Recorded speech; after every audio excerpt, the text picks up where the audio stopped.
차가운 바람이 불어오는 해운대 아파트 지하 주차장. 그곳에서 임신 6개월의 서연은 차디찬 콘크리트 바닥에 쓰러져 있었습니다. 한 손으로는 불러온 배를 감싸 안고 다른 손으로는 차가운 바닥을 짚은 채였죠. 시어머니 김순이가 잡아당겼던 머리카락 몇 가닥이 바람에 흩날렸습니다. 주차장으로 들어오는 차량의 매연이 코를 찔렀어요. 아파트 주민들이 지나가며 힐끔거렸지만 아무도 다가오지 않았죠. 남편 민석은 이미 엘리베이터를 타고 올라간 뒤였습니다. 뒤도 돌아보지 않은 채 말이에요. 그날 밤 서연은 떨리는 손으로 전화기를 꺼냈습니다. 이 통화가 가져올 변화를 시댁 식구들은 전혀 예상하지 못했죠. 초겨울 비가 창문을 두드리는 소리가 거실까지 들려왔습니다. 해운대 바다가 보이는 32평 아파트 안은 습한 공기로 가득했어요. 형광등 불빛이 차갑게 내려앉은 거실에서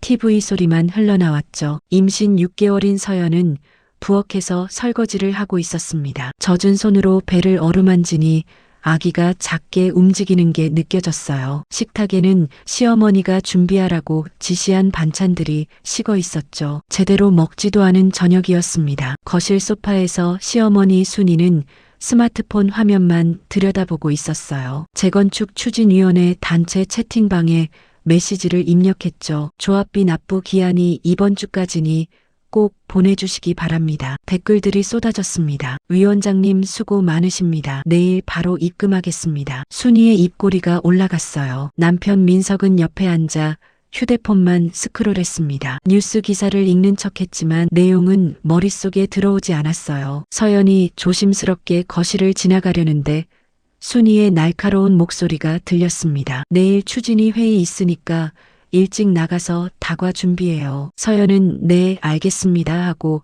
짧게 대답했죠. 순이가 혀를 찼습니다. 대답도 성의 없이 하네. 민석은 고개를 더 숙이고 채널만 돌렸어요. 스포츠, 드라마, 예능 무엇을 봐도 집중되지 않았죠. 서연이 방문을 닫고 들어가자 침대 옆 협탁 위에 초음파 사진이 보였습니다. 흐릿한 흑백 이미지 속 아기의 모습을 손가락으로 천천히 따라 그렸어요. 눈가가 뜨거워졌죠. 이 아이만큼은 다르게 살아야 해. 마음속으로 되뇌었지만 현실은 무거웠습니다. 거실에서 순이가 통화하는 소리가 들렸어요. 요즘 젊은 여자들은 버릇이 없어요. 우리 며느리 말이에요. 임신했다고 집안일도 제대로 안 하고. 모욕이었습니다. 시아버지 태수는 안방에서 신문만 펼쳐들고 있었어요. 아내의 목소리가 들렸지만 개입할 용기가 없었죠. 서연이 베개를 안고 누우니 뱃속 아기가 발로 차는 게 느껴졌습니다. 엄마가 미안해. 작게 속삭이는 목소리가 떨렸어요. 거실에서 TV 볼륨이 커졌습니다. 드라마가 시작된 거였죠. 저런 여자가 어떻게 시집을 왔을까? TV 속 대사에 순이가 고개를 끄덕였어요. 서연은 창가로 가서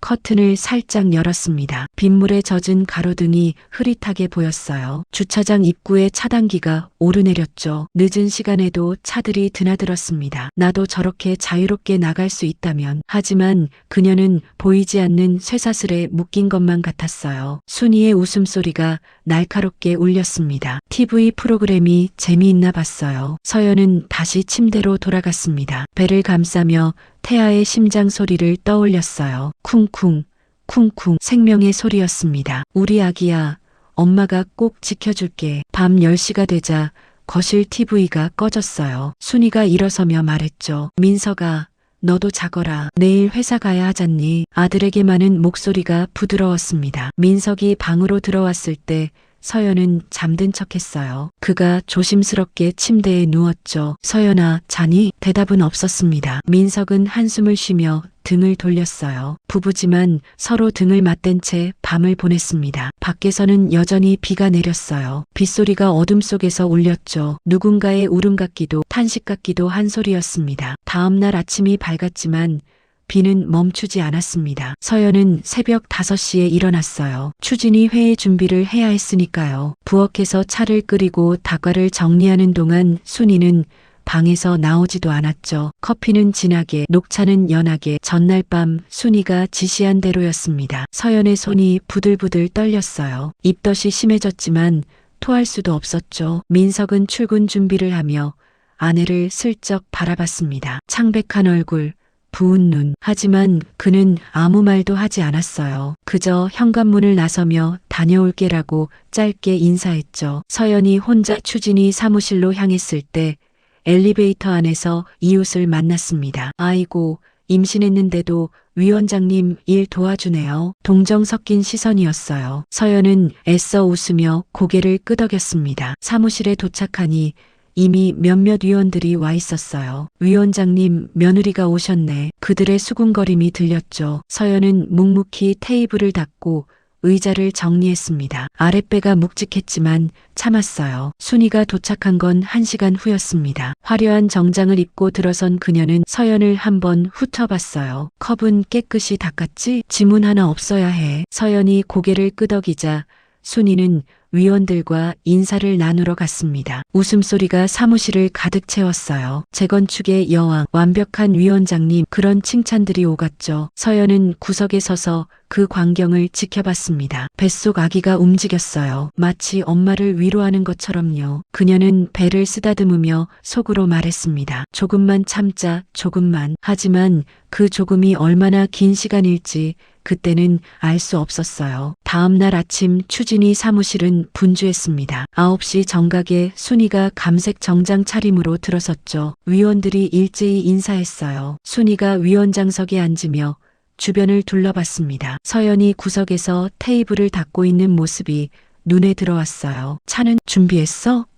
네, 어머님. 순이는 코웃음을 쳤습니다. 그 작은 소리에도 경멸이 담겨 있었죠. 옆에 있던 위원이 조심스럽게 말을 꺼냈습니다. 며느리분이 임신 중인데도 도와주시네요. 순이가 크게 한숨을 쉬었어요. 마치 무거운 짐을 진 사람처럼 어깨를 으쓱했죠. 그녀의 목소리가 점점 커졌습니다. 다른 위원들도 하나둘씩 모여들었어요. 청중이 생기자 순이는 더욱 열을 올렸죠. 요즘 젊은 여자들은 예의도 모르고 시부모 모시는 법도 몰라요. 위원들이 고개를 끄덕였습니다. 어떤 이는 진심으로 공감했고 어떤 이는 그저 맞장구를 쳤어요. 순이는 계속 말을 이어갔죠. 시집 온 뒤 새벽 4시에 일어나 시부모님 상을 차렸다는 이야기, 손이 터져도 불평 못했다는 이야기를 늘어놓았습니다. 서연은 고개를 숙인 채 계속 테이블을 닦았어요. 손이 떨렸지만 티내지 않으려 애썼죠. 배에서 둔한 통증이 느껴졌지만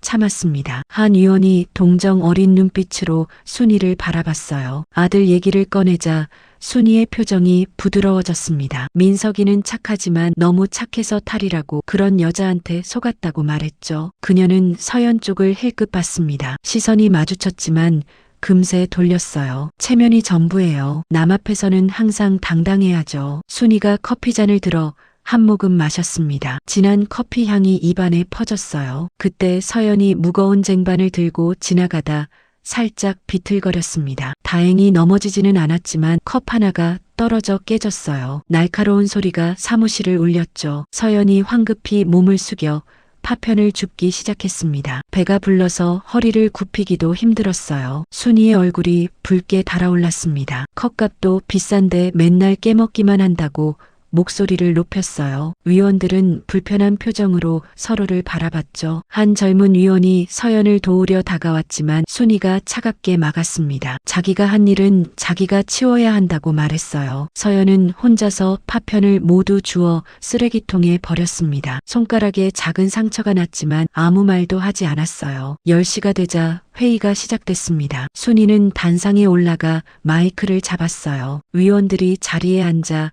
그녀를 주목했죠. 다음 달 재건축 설명회 준비에 대해 설명하기 시작했습니다. 예산, 일정, 담당자 배정까지 체계적이었어요. 우리가 모범 추진위로 인정받는 이유가 뭘까요? 바로 체면을 지키기 때문입니다. 박수 소리가 터져 나왔습니다. 순이는 흡족한 표정으로 고개를 끄덕였어요. 창가에 서 있던 서연의 얼굴은 창백했지만 아무도 신경 쓰지 않았죠. 점심시간이 가까워지자 위원들이 하나둘 일어났습니다. 순이는 몇몇 임원들과 남아 추가 회의를 했어요. 저녁 회식 얘기를 꺼내며 서연에게는 집에 가서 저녁 준비나 하라고 지시했죠. 사무실을 나서는 서연의 뒷모습을 보며 한 임원이 안타까운 듯 말했습니다. 하지만 순이는 어깨를 으쓱했어요. 요즘 애들은 편하게 살면서도 불평만 많다고 했죠. 서연이 엘리베이터를 기다리고 있을 때였습니다. 아까 도우려 했던 젊은 위원이 다가왔어요. 미안하다는 인사와 함께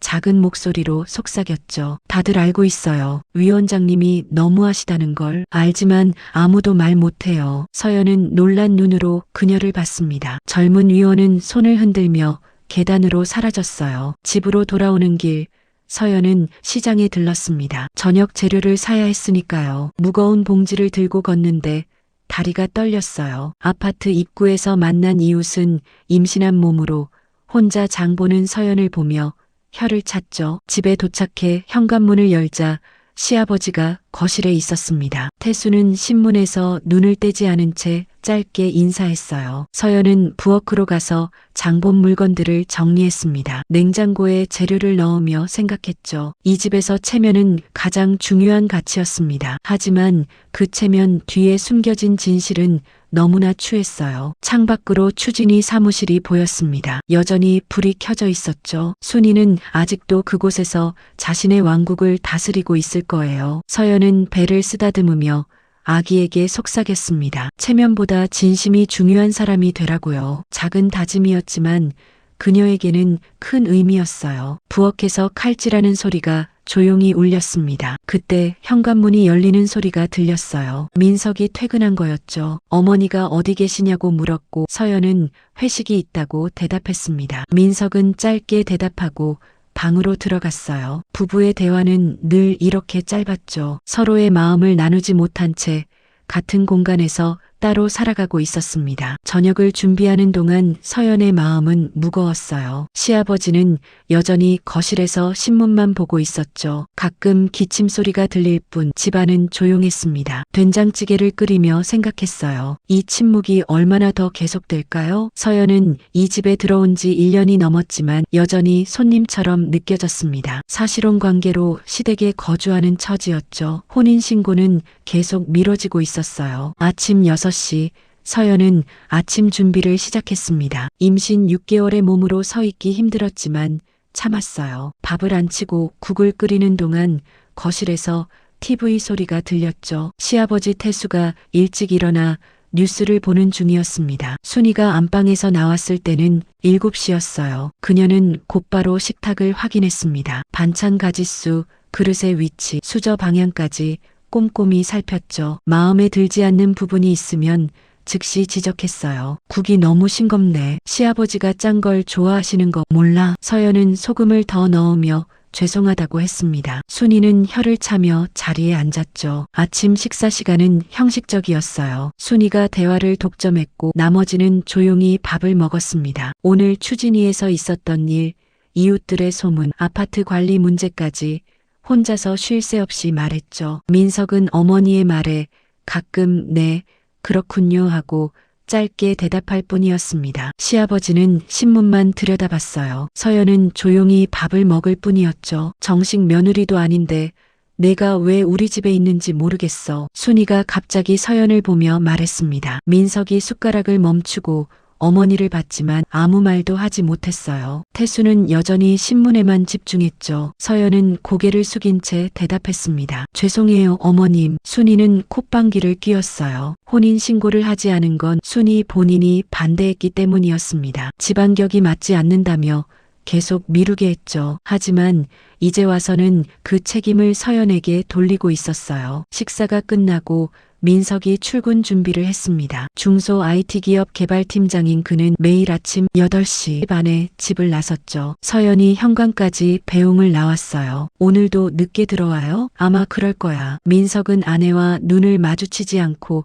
대답했습니다. 신발을 신으며 잠시 망설이다가 말했어요. 어머니 말씀 너무 마음에 담지 마. 하지만 그뿐이었습니다. 더 이상의 위로나 격려는 없었죠. 민석은 서둘러 현관문을 나섰어요. 서연이 거실로 돌아오니 순이가 전화 통화를 하고 있었습니다. 이웃 아주머니와 얘기하는 모양이었어요. 우리 집 며느리요? 아이고 말도 마세요. 집안일도 제대로 못하고 맨날 누워만 있어요. 거짓말이었습니다. 서연은 하루도 빠짐없이 집안일을 했어요. 하지만 순이는 밖에서 늘 이렇게 말했죠. 자신이 얼마나 고생하는지 과장하며 동정을 얻으려 했습니다. 서연은 조용히 부엌으로 가서 설거지를 시작했어요. 차가운 물에 손이 시려웠지만 장갑을 끼지 않았습니다. 장갑을 끼면 설거지가 깨끗하지 않다고 순이가 싫어했거든요. 시아버지는 거실 소파에 앉아 있었습니다. 서연이 조심스럽게 차를 내려놓으며 말을 걸어봤어요. 아버님, 녹차 드세요. 태수는 신문에서 잠깐 눈을 떼고 서연을 봤습니다. 그의 눈빛에는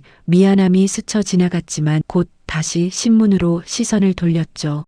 고마워. 짧은 대답이 전부였습니다. 태수는 은퇴한 세무사였어요. 평생 규칙과 질서를 중시하며 살았지만 집안에서는 아내에게 모든 걸 맡겼죠. 며느리가 고생하는 걸 알면서도 나서지 못했습니다. 점심시간이 가까워지자 순이가 외출 준비를 했어요. 오늘도 추진이 모임이 있다고 했죠. 점심은 알아서 먹어요. 나는 밖에서 먹고 올 거야. 순이가 현관으로 가며 말했습니다. 그러다 문득 돌아서며 서연을 위아래로 훑어봤어요. 그나저나 배가 너무 나온 거 아니야? 임신했다고 너무 많이 먹는 건 아니지? 서연은 아무 말도 하지 못했습니다. 사실 입덧 때문에 제대로 먹지도 못하고 있었거든요. 하지만 순이는 늘 이런 식으로 말했죠. 순이가 나간 후 집안은 조용해졌습니다. 태수는 안방으로 들어가 낮잠을 잤어요. 서연은 혼자 거실에 앉아 있었죠. 창밖을 보니 아파트 단지가 한눈에 들어왔습니다. 놀이터에서 아이들이 뛰놀고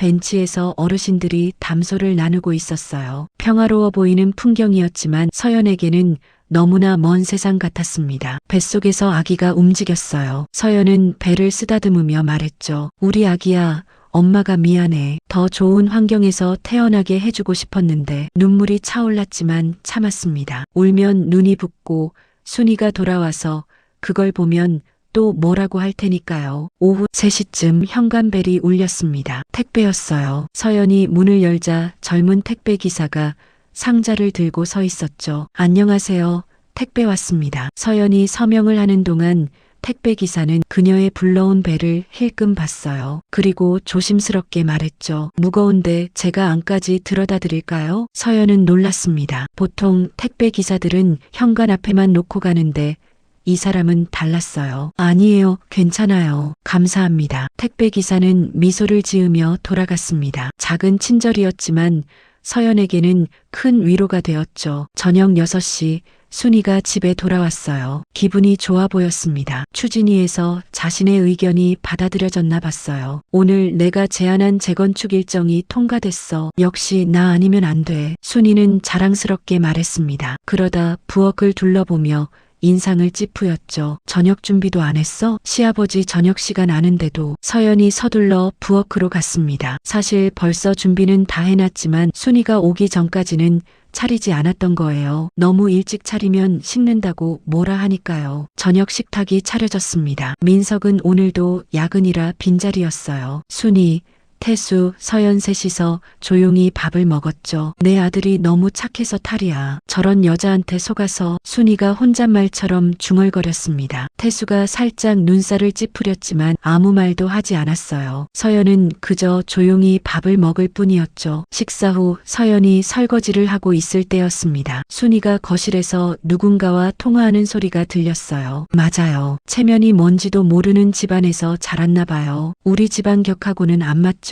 서연의 손이 떨렸습니다. 그릇 하나가 손에서 미끄러져 바닥에 떨어졌어요. 다행히 깨지지는 않았지만 큰 소리가 났죠. 조심 좀 해요. 맨날 덜렁거려서. 순이의 날카로운 목소리가 부엌까지 날아왔습니다. 서연은 떨어진 그릇을 주우며 눈물을 참았어요. 밤이 깊어갈수록 집안의 공기는 더욱 무거워졌습니다. 민석은 10시가 넘어서야 퇴근했어요. 피곤한 얼굴로 들어온 그는 아내에게 미안하다는 말 한마디 없이 바로 씻으러 들어갔죠. 서연은 침대에 누워 천장을 바라봤습니다. 이 집의 균열은 점점 깊어지고 있었어요. 겉으로는 멀쩡해 보이는 가족이었지만 속은 이미 무너지고 있었죠. 주말 오전 9시 서연은 부엌에서 아침 설거지를 하고 있었습니다. 갑자기 순이의 휴대폰 알림이 연달아 울렸어요. 거실에 있던 순이가 화면을 확인하더니 얼굴이 굳어졌죠. 추진이 채팅방에 난리가 났습니다. 조합비 500만 원이 사라졌다는 메시지가 올라온 거예요. 위원들의 메시지가 쏟아졌죠. 누가 가져갔나요? 언제 없어진 거예요? 경찰에 신고해야 하는 거 아닌가요? 그런 말들이 올라왔습니다. 순이는 서둘러 일어났어요. 추진이 사무실 금고를 확인하러 가야 한다며 외출 준비를 했죠. 그러다 문득 생각난 듯 거실 서랍을 열었습니다. 거기에는 관리비 봉투가 있었어요. 이상하네. 분명 여기에 있었는데. 순이가 중얼거렸습니다. 빈 봉투를 들고 한참을 들여다봤어요. 그리고 천천히 고개를 돌려 서연을 봤죠. 이 봉투에 있던 돈 못 봤어? 서연이 설거지를 멈추고 돌아섰습니다. 아니요, 어머님. 전 본 적 없어요. 순이의 눈빛이 날카로워졌어요. 그녀는 빈 봉투를 흔들며 목소리를 높였습니다. 집에 있었던 건 너뿐이잖아. 어제 내가 추진이 갔을 때. 서연은 당황했습니다. 정말로 그 돈을 본 적이 없었거든요. 하지만 순이는 이미 마음속으로 결론을 내린 듯 했죠. 아니에요, 어머님. 전 정말 모르는 일이에요. 서연이 간절하게 말했지만 순이는 믿지 않았습니다. 오히려 더 크게 소리쳤어요. 거짓말하지 마. 내가 가져간 거 다 알아. 임신했다고 돈이 필요했겠지. 시아버지 태수가 안방에서 나왔습니다. 무슨 일이냐고 묻자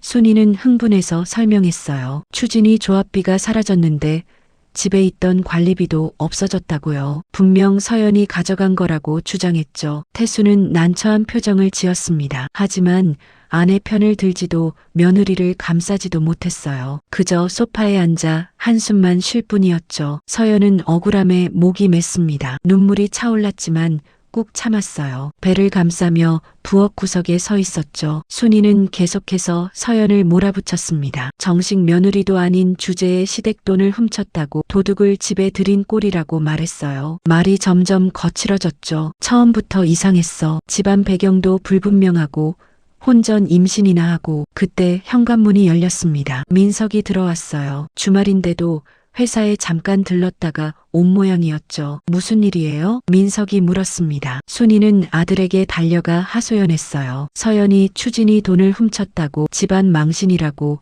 호들갑을 떨었죠. 민석은 아내를 봤습니다. 서연은 고개를 저으며 아니라고 했어요. 하지만 민석의 표정은 애매했죠. 어머니와 아내 사이에서 누구 편도 들지 못했습니다. 일단 진정하시고 천천히 확인해보죠. 민석이 중재를 시도했지만 소용없었어요. 순이는 이미 흥분 상태였거든요. 당장 경찰에 신고하겠다고 소리쳤죠. 서연은 더 이상 참을 수 없었습니다. 방으로 들어가 문을 닫았어요. 침대에 앉아 배를 쓰다듬으며 울었죠. 억울함과 서러움이 밀려왔습니다. 거실에서는 순이의 목소리가 계속 들렸어요. 추진이 사람들과 통화하며 자초지종을 설명하는 모양이었죠. 물론 자기 입맛대로 각색해서 말했겠지만요. 우리 집 며느리가 의심스러워요. 집에 있던 관리비 봉투가 텅 비어 있거든요. 순이는 마치 증거라도 잡은 듯 목소리에 확신이 가득했습니다. 전화 너머로 추진이 위원들의 놀란 반응이 들렸어요. 민석이 조심스럽게 서연의 방문을 두드렸습니다. 서연아, 괜찮아? 대답이 없었어요. 민석은 문 밖에 서서 말했죠. 어머니가 흥분하셔서 그래. 너무 마음 상해하지 마. 하지만 그뿐이었습니다. 아내의 억울함을 풀어주려는 적극적인 행동은 없었어요. 민석은 곧 발걸음을 돌렸죠. 오후가 되자 집 분위기는 더욱 무거워졌습니다. 순이는 거실 테이블에 빈 봉투를 올려놓고 노려봤어요. 마치 중요한 증거물이라도 되는 듯이요. 태수는 TV를 보는 척했지만 채널만 계속 돌렸습니다. 불편한 상황을 모른 척하고 싶었던 거예요. 가족의 갈등 앞에서 그는 늘 방관자였죠. 서연은 방에서 나오지 않았습니다. 점심도 저녁도 거르고 누워 있었어요. 배가 고팠지만 밖으로 나가고 싶지 않았죠. 순이의 차가운 시선을 마주하는 게 두려웠습니다. 밤 9시가 되어서야 서연은 조심스럽게 방문을 열었어요. 화장실에 가야 했거든요. 거실을 지나가는데 순이가 쏘아봤습니다. 이제 나오네. 양심에 찔리니까 숨어 있었구나. 서연은 대답하지 않고 화장실로 갔습니다. 거울에 비친 자신의 얼굴이 창백했어요. 눈은 울어서 퉁퉁 부어 있었고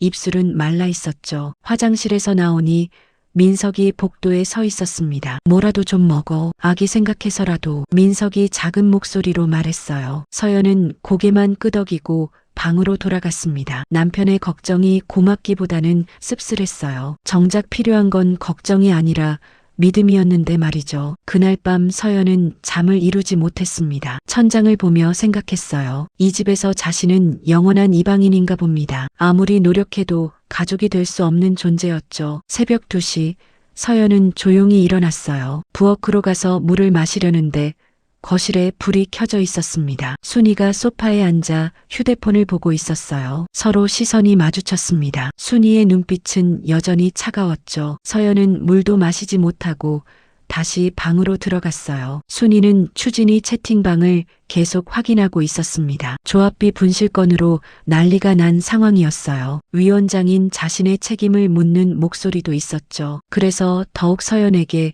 책임을 돌리고 싶었던 겁니다. 밤이 깊었습니다. 서연은 방 안에서 조용히 짐을 싸기 시작했어요. 작은 캐리어를 침대 위에 올려놓고 옷가지를 하나씩 넣었죠. 임신 6개월의 몸으로 허리를 굽히기 힘들었지만 천천히 움직였습니다. 옷장을 열어보니 가져온 옷이 별로 없었어요. 몇 벌의 인부복과 속옷, 원피스가 전부였죠. 협탁 서랍에는 초음파 사진이 들어 있었습니다. 아기의 흐릿한 모습을 보니 눈물이 났어요. 우리 아기야.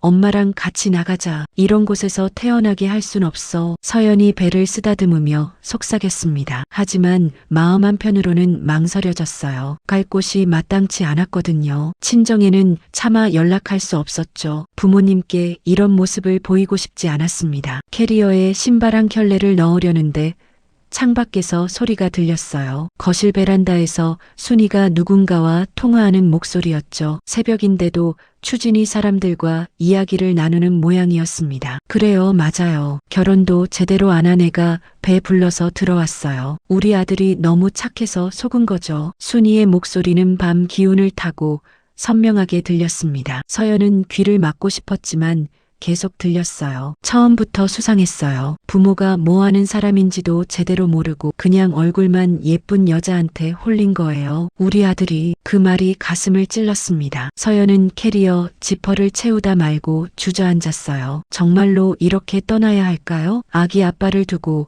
혼자 나가도 될까요? 거울을 봤습니다. 부순 눈, 창백한 얼굴, 그리고 불러온 배. 이런 모습으로 어디를 간단 말인가요? 서연은 한숨을 쉬며 캐리어를 다시 열었어요. 그리고 옷들을 하나씩 빼서 옷장에 넣었죠. 조금만 더 참자. 아기가 태어날 때까지만 스스로에게 다짐했습니다. 하지만 그 조금이 얼마나 긴 시간일지 알 수 없었어요. 새벽 4시 서연은 여전히 잠을 이루지 못했습니다. 배가 고팠어요. 어제 점심부터 아무것도 먹지 않았거든요. 아기를 위해서라도 뭔가 먹어야 했죠. 조용히 방문을 열고 나왔습니다. 거실은 어두웠어요. 부엌으로 가서 냉장고를 열었죠. 김치와 밥을 꺼내 작은 그릇에 담았습니다. 그때 불이 켜졌어요. 순이가 서 있었습니다. 도둑이 제발 저린다더니 밤에 몰래 돌아다니네. 서연은 숟가락을 내려놓았습니다. 순이의 시선이 너무 차가워서 밥이 목으로 넘어가지 않았어요. 배가 고파서요, 어머님. 그래, 남의 돈 훔쳐서 쓰니까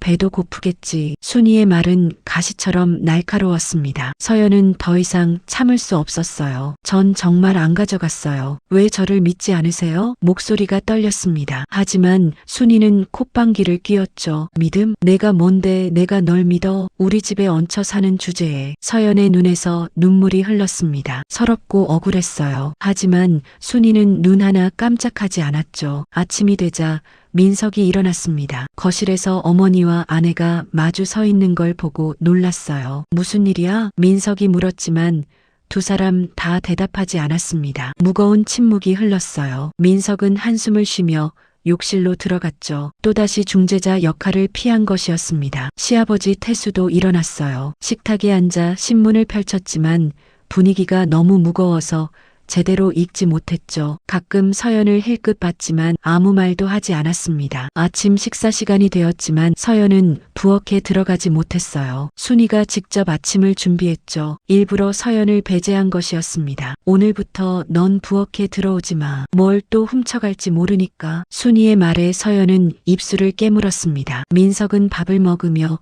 어머니를 말렸어요. 어머니, 너무하시는 거 아니에요? 너무하긴 뭐가 너무해. 도둑을 집에 둘 순 없잖아. 민석은 더 이상 말하지 않았습니다. 아내를 제대로 변호하지도 어머니에게 맞서지도 못했어요. 그저 빨리 밥을 먹고 회사로 도망가고 싶었죠. 서연은 방으로 돌아갔습니다. 캐리어가 아직 침대 위에 있었어요. 다시 한번 짐을 쌀까 생각했지만 그때 배에서 아기가 세게 찼죠. 아가야, 힘들지? 엄마도 힘들어. 서연이 배를 쓰다듬으며 말했습니다. 그때 휴대폰이 울렸어요. 모르는 번호였지만 받았죠. 여보세요? 서연 씨 맞으세요? 저는 추진위 위원인데요. 낯선 여자의 목소리였습니다. 서연은 긴장했어요. 무슨 일이세요? 그게 위원장님이 서연 씨를 의심하시는 거 알고 계시죠? 저희도 좀 그렇다고 생각해요. 서연 씨가 그럴 뿐이 아닌 것 같은데 뜻밖의 말이었습니다. 서연은 놀랐어요. 하지만 위원장님이 워낙 강하게 주장하셔서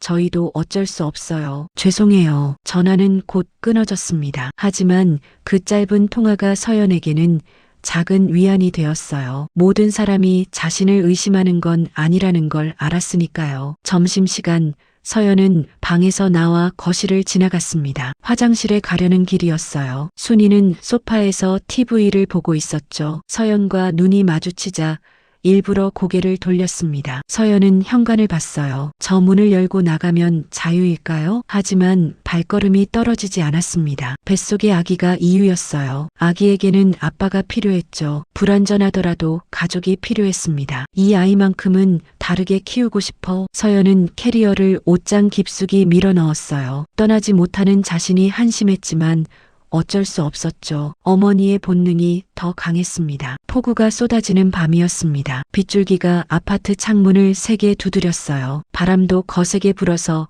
나무들이 이리저리 흔들렸죠. 서연은 방 안에서 불안하게 창밖을 바라봤습니다. 거실에서는 순이의 목소리가 점점 높아지고 있었어요. 추진이 조합비 분실 문제로 전화 통화를 하는 중이었죠. 상대방이 누군지 모르지만 순이는 계속해서 서연을 범인으로 지목했습니다. 그래요, 맞아요. 집에 있던 관리비 봉투도 비어 있었어요. 분명 그 여자가 가져간 거예요. 순이의 확신에 찬 목소리가 집안을 울렸습니다. 태수는 안방에 들어가 있었고 민석은 아직 퇴근하지 않았어요. 서연은 혼자서 그 모든 말을 들어야 했죠. 갑자기 순이가 서연의 방문을 거칠게 열었습니다. 비닐봉지 하나를 손에 들고 있었어요. 나와봐. 할 얘기가 있어. 순이의 눈빛이 무서웠습니다. 서연은 겁이 났지만 천천히 일어났어요. 배가 무거워서 움직이기 힘들었죠. 거실로 나오자 순이는 비닐봉지를 서연의 발치에 던졌습니다. 봉지 안에는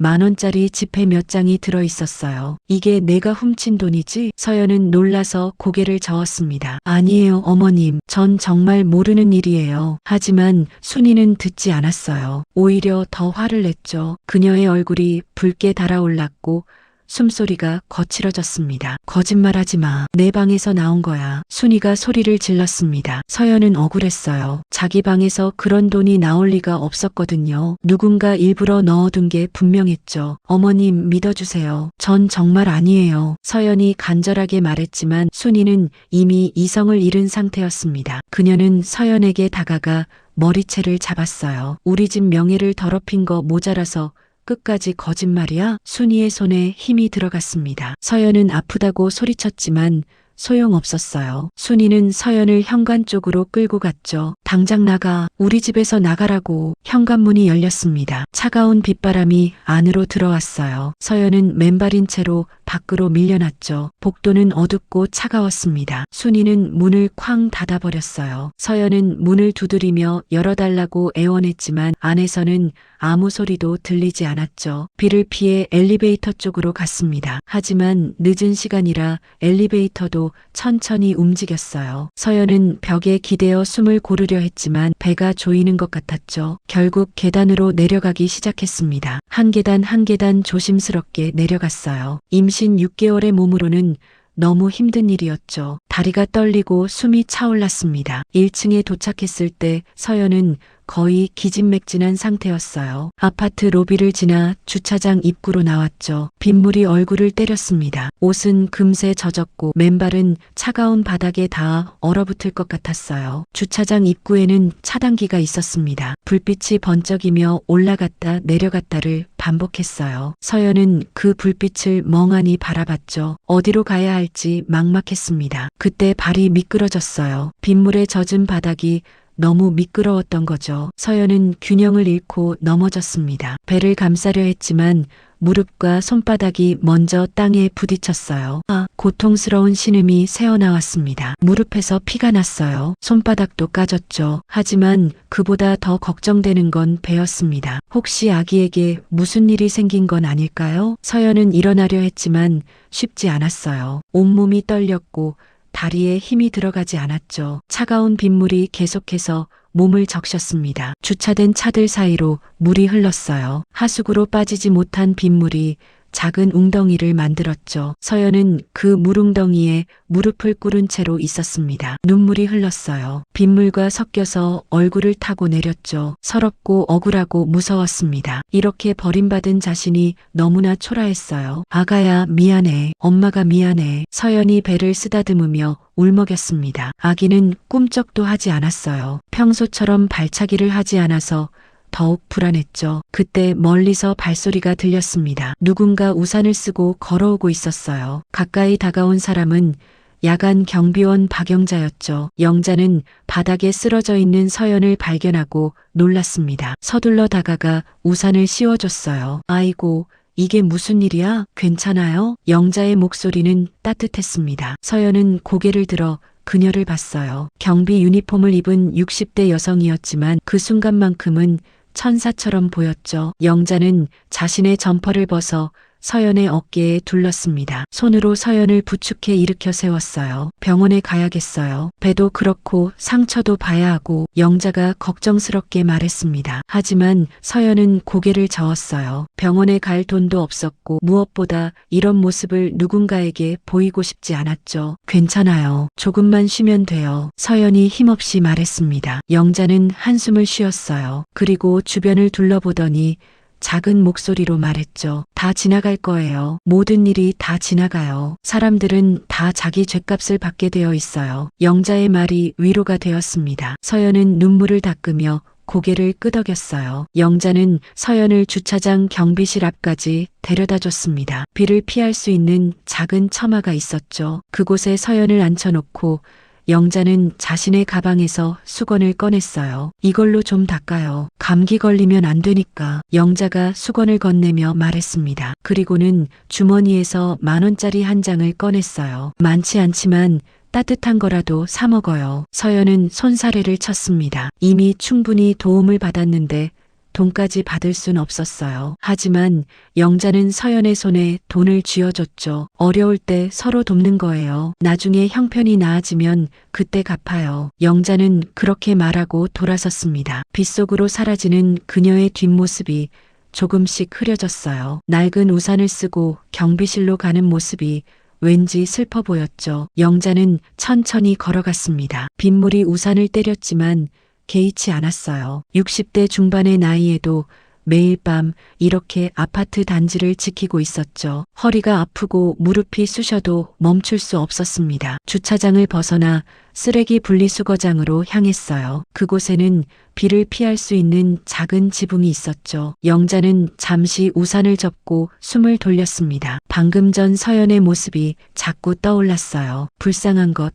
임신한 몸으로 비를 맞다니. 혼잣말로 중얼거렸습니다. 영자도 젊었을 때 비슷한 일을 겪었거든요. 시집살이가 얼마나 힘든지 잘 알고 있었죠. 특히 임신했을 때 받는 서러움은 평생 잊히지 않았습니다. 영자의 주머니에는 낡은 지갑이 있었어요. 그 안에는 10,000원짜리 2장이 전부였죠. 한 장을 서연에게 줬으니 이제 한 장만 남았습니다. 내일 아침 김밥이라도 사 먹으려고 아껴둔 돈이었는데 말이에요. 괜찮아. 하루 굶으면 되지. 스스로를 위로하며 다시 순찰을 시작했습니다. 빗물에 떠내려온 낙엽들을 쓸어 담았어요. 플라스틱 병과 종이, 쓰레기들도 분리해서 정리했죠. 새벽 2시가 되자 영자는 관리사무소 앞으로 갔습니다. 그곳에는 작은 휴게실이 있었어요. 야간 경비원이 가끔 쉬는 공간이었죠. 영자도 비가 올 때면 그곳에서 잠깐 쉬곤 했습니다. 휴게실에 들어가니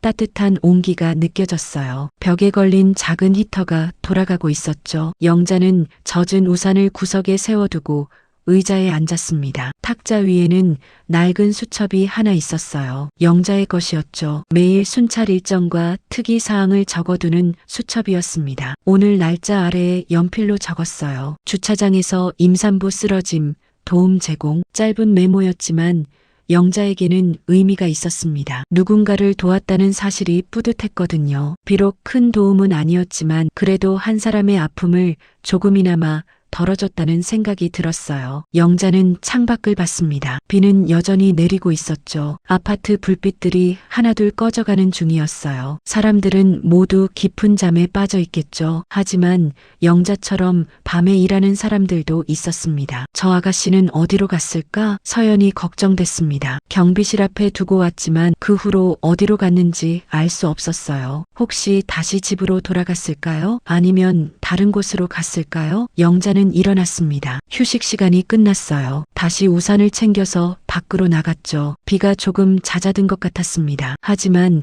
바람은 여전히 차가웠어요. 놀이터 쪽으로 갔습니다. 그네와 미끄럼틀 주변에는 쓰레기가 많았어요. 아이들이 먹고 버린 과자 봉지와 음료수 캔들이 여기저기 흩어져 있었죠. 영자는 하나씩 주워 담았습니다. 그때 벤치에서 누군가 움직이는 게 보였어요. 가까이 가보니 서연이었습니다. 벤치에 웅크리고 앉아 있었죠. 영자가 준 점퍼를 꼭 껴안고 있었어요. 아직도 여기 있었어요? 영자가 놀라서 물었습니다. 서연은 고개를 들었어요. 얼굴이 창백했고 입술이 파랗게 질려 있었죠. 갈 곳이 없어서요. 서연의 목소리는 작고 떨렸습니다. 영자는 마음이 아팠어요. 임신한 여자가 이런 추운 밤에 밖에서 떨고 있다니요. 영자는 주변을 둘러봤습니다. 마침 근처에 작은 정자가 있었어요. 비바람을 피할 수 있는 곳이었죠. 저기로 가요. 여기보다는 나을 거예요. 영자가 서연을 부축해서 정자로 데려갔습니다. 정자 안은 벤치보다는 따뜻했어요. 적어도 비는 피할 수 있었죠. 영자는 가방에서 비닐 돗자리를 꺼냈습니다. 바닥에 깔아주며 말했어요. 이거라도 깔고 앉아요. 차가운 바닥에 앉으면 몸에 안 좋아요. 서연은 고맙다는 인사를 했습니다. 영자의 친절이 너무나 감사했어요. 이런 어려운 상황에서 유일하게 도움을 준 사람이었으니까요. 영자는 주머니를 뒤적였습니다. 뭔가를 찾는 것 같았어요. 그리고는 작은 사탕 하나를 꺼냈죠. 이거 먹어요. 단 거 먹으면 조금 나아질 거예요. 박하사탕이었습니다. 영자가 순찰하면서 입이 심심할 때 먹으려고 가지고 다니는 것이었어요. 서연은 사탕을 받아 입에 넣었죠. 시원한 박하 맛이 퍼졌습니다. 고마워요. 정말 고마워요. 서연이 울먹이며 말했습니다. 영자는 서연의 어깨를 가볍게 두드렸어요. 울지 말아요. 아기한테 안 좋아요. 영자의 말에 서연은 눈물을 닦았습니다. 맞아요. 아기를 생각해야 했어요. 지금 이렇게 우는 것보다 아기를 위해 힘을 내야 했죠. 영자는 서연 옆에 앉았습니다. 잠시 말없이 빗소리를 들었어요. 빗방울이 정자 지붕을 두드리는 소리가 리듬처럼 들렸죠. 나도 젊었을 때 시집살이 많이 했어요. 영자가 조용히 말을 꺼냈습니다. 서연은 영자를 봤어요. 시어머니가 매일 구박했죠. 밥이 맛없다. 빨래가 깨끗하지 않다. 청소가 엉망이다. 하루도 칭찬 한번 들어본 적 없었어요. 영자의 목소리에는 옛 상처가 묻어났습니다. 서연은 조용히 들었어요. 그래도 견뎠어요. 아이들 때문에. 그런데 나중에 보니까 견딘 게 다 헛일이었어요. 시어머니는 끝내 날 인정하지 않았고 남편도 내 편이 되어주지 않았죠. 영자는 한숨을 쉬었습니다. 그리고 서연을 봤어요. 그러니까 너무 참지 말아요. 때로는 자신을 지키는 것도 중요해요. 영자의 조언이 서연의 마음에 와닿았습니다. 지금까지 무조건 참기만 했는데 그게 답이 아닐 수도 있겠다는 생각이 들었어요. 다 지나갈 거예요. 힘든 일도 아픈 일도 다 지나가요. 영자가 다시 한번 말했습니다. 그리고 일어났어요. 순찰을 계속해야 했거든요. 여기서 좀 쉬어요. 새벽에 비가 그치면 어디든 갈 수 있을 거예요. 영자는 그렇게 말하고 우산을 들고 갔습니다. 빗속으로 사라지는 그녀의 뒷모습을 보며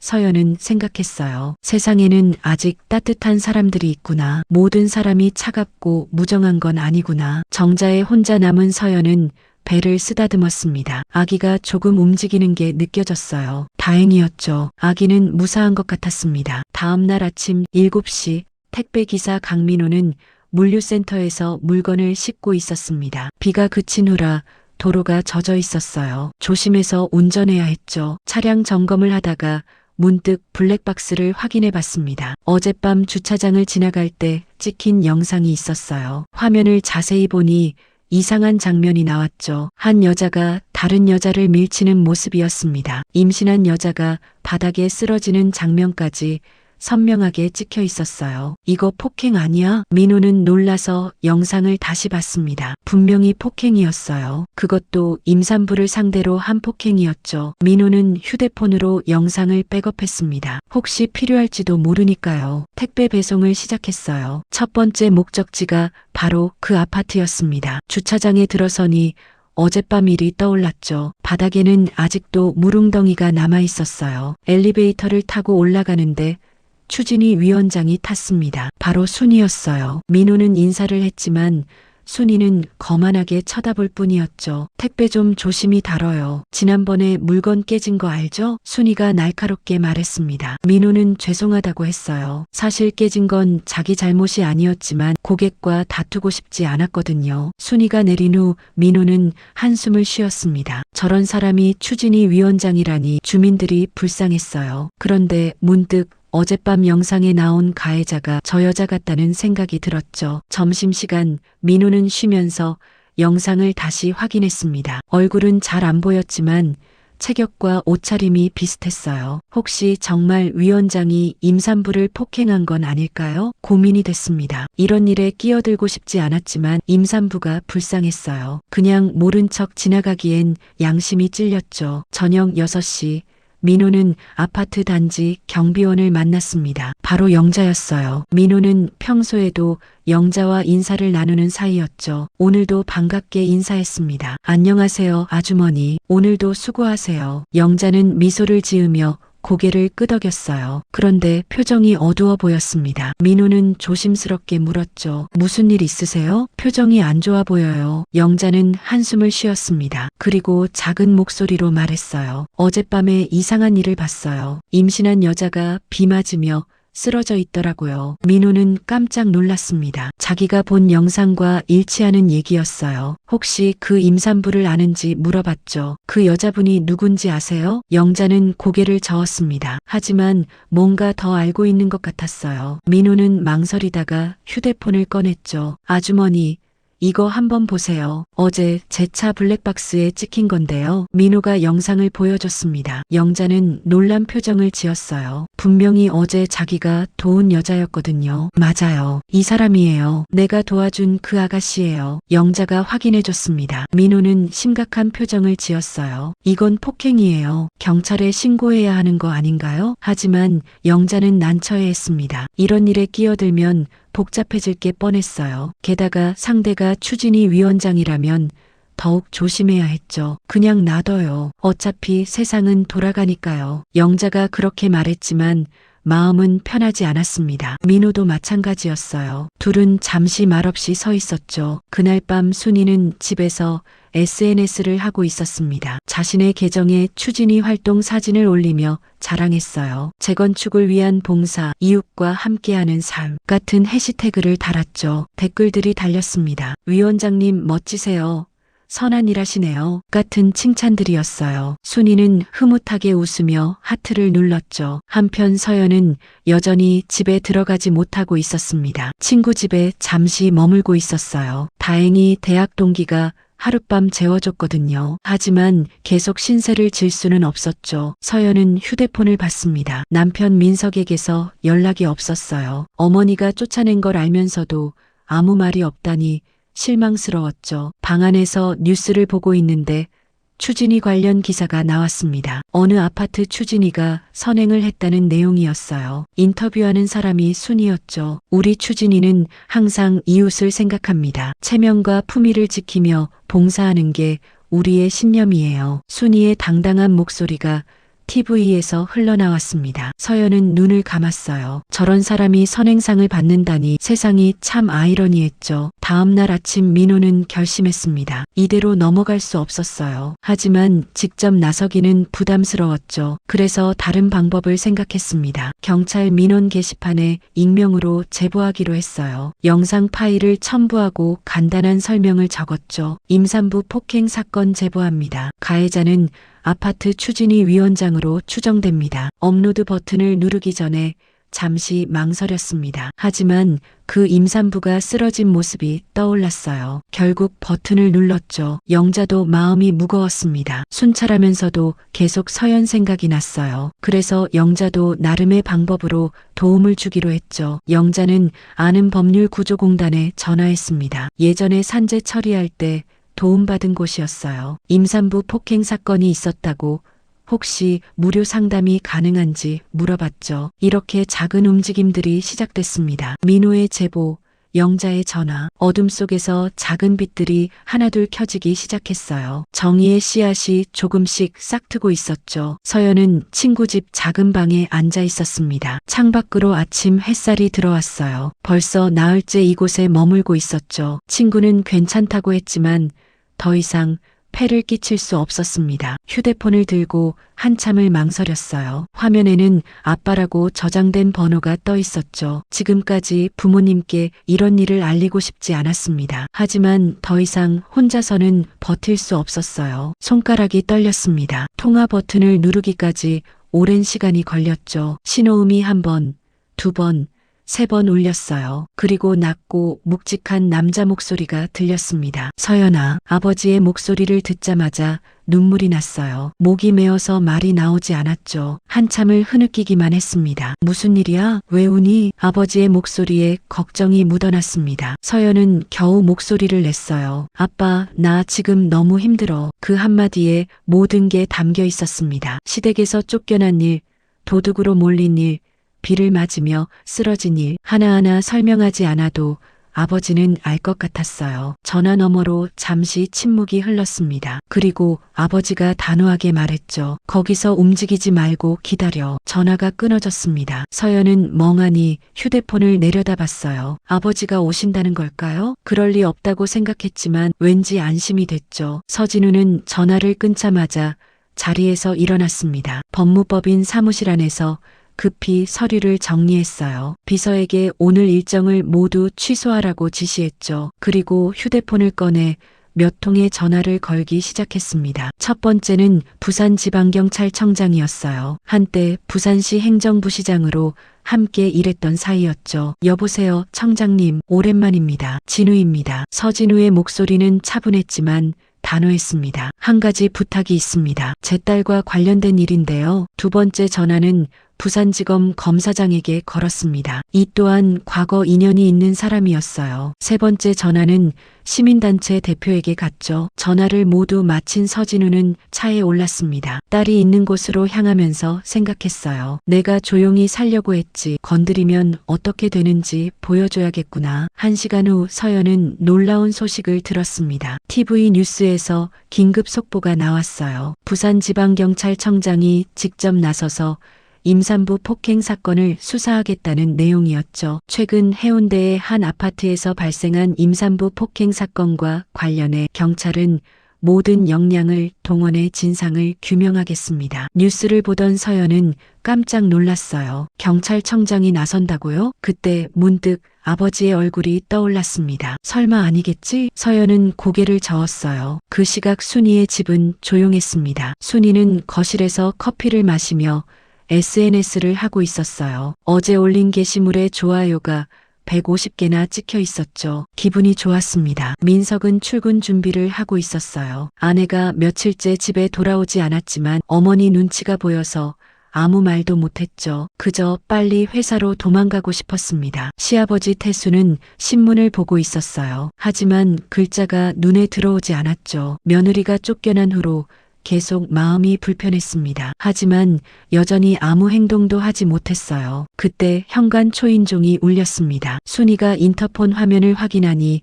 경찰 2명이 서 있었어요. 누구세요? 경찰입니다. 김순희 씨 계신가요? 순희는 당황했습니다. 경찰이 왜 자기를 찾는 거죠? 불안한 마음으로 문을 열었어요. 무슨 일이세요? 경찰 중 한 명이 영장을 보여줬습니다. 임산부 폭행 혐의로 조사가 필요합니다. 잠시 같이 가주셔야 할 것 같은데요. 순희의 얼굴이 하얗게 질렸어요. 폭행이라니 무슨 소리인지 이해가 안 됐죠. 아니, 이해하고 싶지 않았습니다. 그게 무슨 말이에요? 전 아무것도 모르는데요. 순희가 버럭 소리쳤지만 소용없었습니다. 경찰은 차분하게 설명했어요. 블랙박스 영상과 목격자 진술이 확보됐습니다. 일단 서로 가서 자세히 말씀해 주세요. 민석은 놀라서 나왔어요. 어머니가 경찰과 함께 가는 모습을 보고 당황했죠. 어머니, 무슨 일이세요? 순희는 아들을 보며 억울하다고 소리쳤습니다. 나 아무것도 안 했어. 이거 다 그 여자가 꾸민 일이야. 하지만 경찰은 순희를 데리고 갔어요. 민석은 멍하니 서 있었고 태수는 안방에서 나오지도 않았죠. 경찰서에서 순희는 계속 부인했습니다. 자기는 며느리를 밀친 적이 없다고 그저 집에서 나가라고 했을 뿐이라고 주장했어요. 하지만 영상 증거는 명확했죠. 이 영상을 보세요. 분명히 임산부를 밀치고 있잖아요. 형사가 노트북 화면을 보여줬습니다. 순희는 입을 다물었어요. 변명할 수 없는 증거였거든요. 한편 서연은 병원에 있었습니다. 경찰이 찾아와서 진단서를 받으라고 했어요. 무릎과 손의 상처 그리고 정신적 충격에 대한 진단이 필요했죠. 의사는 서연을 진찰하며 걱정스럽게 말했어요. 스트레스가 심한 것 같네요. 아기는 다행히 괜찮지만 안정이 필요합니다. 서연은 안도의 한숨을 쉬었습니다. 아기가 무사하다니 그것만으로도 감사했어요. 병원 복도에서 서연은 놀라운 사람을 만났습니다. 정장을 입은 중년 남자가 서 있었어요. 바로 아버지였죠. 아빠, 서연은 아버지에게 달려갔습니다. 아버지는 딸을 꼭 안아줬어요. 따뜻한 품이 너무나 그리웠죠. 괜찮아. 이제 아빠가 왔으니까 걱정하지 마. 아버지의 목소리는 차분했지만 단호했습니다. 서연은 그제야 안심이 됐어요. 이제 혼자가 아니라는 생각이 들었죠. 서진우, 전직 부산시 행정부 시장이자 현재 법무법인 대표 변호사, 그가 바로 서연의 아버지였습니다. 딸이 이런 일을 당했다는 걸 알고 직접 나선 것이었어요. 공적인 지위는 내려놓았지만 부산 지역 정제법 조계의 인맥은 여전했죠. 딸을 위해서라면 뭐든 할 수 있었습니다. 저녁 무렵 민석은 경찰서로 갔습니다. 어머니가 조사받고 있다는 소식을 듣고 달려온 것이었어요. 하지만 면회는 거절당했죠. 지금은 조사 중이라 만날 수 없습니다. 경찰의 말에 민석은 발을 동동 굴렀어요. 그제야 아내 생각이 났습니다. 서연은 어디에 있을까요? 괜찮을까요? 민석은 휴대폰을 꺼내 서연에게 전화했습니다. 신호는 가지만 받지 않았어요. 문자를 보냈지만 읽음 표시도 뜨지 않았죠. 그날 밤 순희는 유치장에서 밤을 보내야 했습니다. 차가운 콘크리트 바닥에 앉아 있으니 현실이 믿기지 않았어요. 자신이 왜 여기 있어야 하는지 이해할 수 없었죠. 며칠 후 추진위 정기 모임이 열렸습니다. 위원들이 웅성거리며 모여들었어요. 위원장인 순희가 경찰서에 다녀왔다는 소문이 퍼진 후였죠. 분위기가 심상치 않았습니다. 부위원장이 임시로 회의를 진행했어요. 하지만 위원들의 관심은 다른 곳에 있었죠. 서로 수군거리며 순희 얘기만 했습니다. 들었어요? 위원장님이 며느리를 때렸다던데. 한 위원이 작은 목소리로 말했습니다. 옆에 있던 사람이 고개를 끄덕였어요. 그것도 임신한 며느리를요. 어떻게 그럴 수가 있죠? 사람들의 시선이 달라지기 시작했습니다. 평소 순희를 두려워했던 위원들도 이제는 비난하기 시작했어요. 체면을 그렇게 중시하던 사람이 정작 자신은 추한 일을 저질렀다는 게 아이러니했죠. 그러고 보니 위원장님이 항상 며느리 욕을 했잖아요. 누군가 떠올린 듯 말했습니다. 다른 위원들도 하나둘씩 기억을 더듬었어요. 맞아요. 도둑이라고까지 했었죠. 그런데 알고 보니 조합비도 위원장님이 빼돌린 거래요. 충격적인 사실이 하나 더 밝혀졌습니다. 경찰 조사 과정에서 순희가 추진위 조합비를 유용했다는 게 드러난 것이었어요. 서연에게 누명을 씌우려고 자작극을 벌인 거였죠. 부위원장이 심각한 표정으로 말했습니다. 이제 위원장직에서 물러나야 할 것 같아요. 우리 추진위의 명예를 위해서라도요. 위원들이 모두 동의했어요. 아무도 순위를 편들지 않았죠. 체면 내세우던 그녀의 진짜 모습이 드러나자 모든 사람이 등을 돌렸습니다. 그 시각 순위는 집에서 전화기를 붙잡고 있었어요. 변호사를 구하려고 이리저리 연락했지만 쉽지 않았죠. 비용도 문제였고 증거가 너무 명확해서 변호할 여지가 없었습니다. 민석은 거실 소파에 앉아 머리를 감싸고 있었어요. 회사에서도 소문이 퍼져서 눈치가 보였죠. 상사가 조용히 불러서 말했습니다. 집안 문제 때문에 회사 이미지가 나빠지면 안 되니까 당분간 휴직하는 게 어때? 사실상 징계였어요. 민석은 억울했지만 어쩔 수 없었죠. 어머니 때문에 자신까지 피해를 보게 된 것이었습니다. 태수는 여전히 방에만 있었어요. 아내가 저지른 일이 부끄러워서 밖에 나가지도 못했죠. 동네 사람들의 시선이 무서웠습니다. 순이는 SNS 계정을 확인했어요. 며칠 전까지만 해도 칭찬 댓글로 가득했는데 이제는 비난 일색이었죠. 위선자, 체면만 차리는 나쁜 시어머니, 추진이 돈도 훔쳤다면서요? 악플들이 줄줄이 달렸습니다. 순이는 화가 나서 댓글을 지우려 했지만 계속해서 새로운 악플이 올라왔어요. 결국 계정을 비공개로 돌렸죠. 저녁이 되자 기자들이 아파트로 몰려왔어요. 임산부 폭행 사건이 화제가 되면서 취재 경쟁이 벌어진 것이었죠. 특히 가해자가 추진위 위원장이고 피해자가 전직 고위 공무원 딸이라는 사실이 알려지면서 관심이 폭발했습니다. 김순희 씨, 한 말씀만 해주세요. 기자들이 순이의 집 앞에서 소리쳤어요. 순이는 커튼을 닫고 숨었지만 기자들은 떠나지 않았죠. 플래시가 터지고 카메라 셔터 소리가 계속 들렸습니다. 이웃들이 창문을 열고 구경했어요. 평소 순이에게 시달렸던 사람들은 속으로 쾌재를 불렀죠. 거참, 인과응보라더니 딱 맞네요. 한 주민이 혀를 차며 말했습니다. 다른 이웃도 고개를 끄덕였어요. 그렇게 체면 차리더니 이제 완전히 망신이네요. 순이는 거실에서 TV를 켰어요. 뉴스에 자신의 얼굴이 나오고 있었죠. 모자이크 처리가 되어 있었지만 아는 사람은 다 알 수 있었습니다. 아파트 추진이 김모 씨는 임신한 며느리를 폭행하고 조합비를 횡령한 혐의를 받고 있습니다. 앵커의 차가운 목소리가 거실을 울렸어요. 순이는 리모컨을 던졌습니다. TV 화면에 금이 갔죠. 다 거짓말이야. 내가 언제? 순이가 소리쳤지만 아무도 듣지 않았어요. 민석은 자기 방에 들어가 있었고 태수는 귀를 막고 있었죠. 밤이 깊어갈수록 순이의 고립은 심해졌습니다. 추진이 단체 채팅방에서도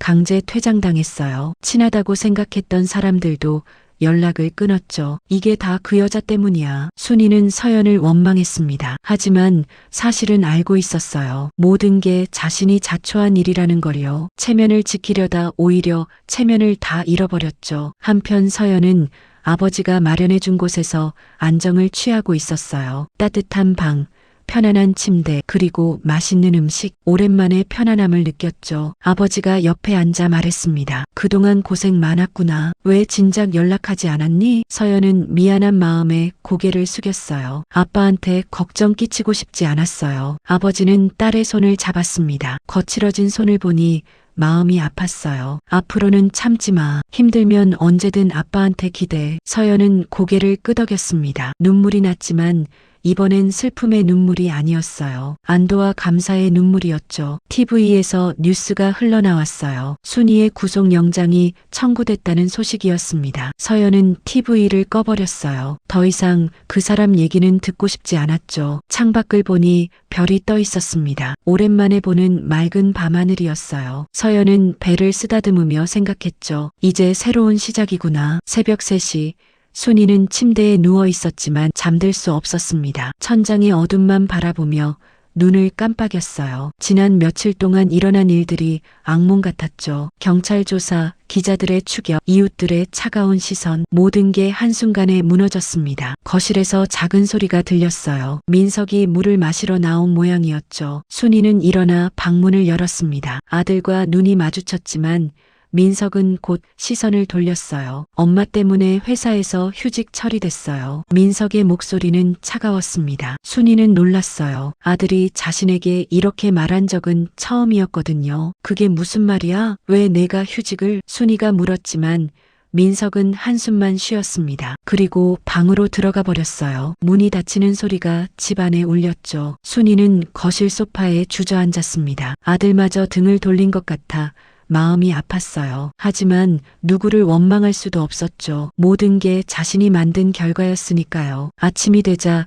태수가 거실로 나왔습니다. 평소와 달리 정장을 입고 있었어요. 순이는 의아해하며 물었죠. 어디 가세요? 태수는 아내를 보지도 않고 대답했습니다. 잠시 친구 집에 가 있을 거요. 순이는 깜짝 놀랐어요. 결혼 생활 30년 동안 태수가 집을 나간다고 한 적은 없었거든요. 왜 갑자기 나 혼자 두고 어딜 가시는 거예요? 순이가 붙잡으려 했지만 태수는 단호했습니다. 이 집에 더 이상 있을 수가 없소. 창피해서 말이요. 그 말을 남기고 태수는 집을 나갔어요. 순이는 멍하니 서 있었죠. 평생 자신을 따르던 남편마저 떠난 것이었습니다. 점심시간 순이의 휴대폰이 울렸어요. 변호사 사무실에서 온 전화였죠. 구속영장 실질 심사가 내일 있다는 통보였습니다. 증거가 명확해서 구속될 가능성이 높습니다. 마음의 준비를 하시는 게 좋을 것 같아요. 변호사의 말에 순이는 손이 떨렸습니다. 구속이라니요. 자신이 감옥에 간다는 게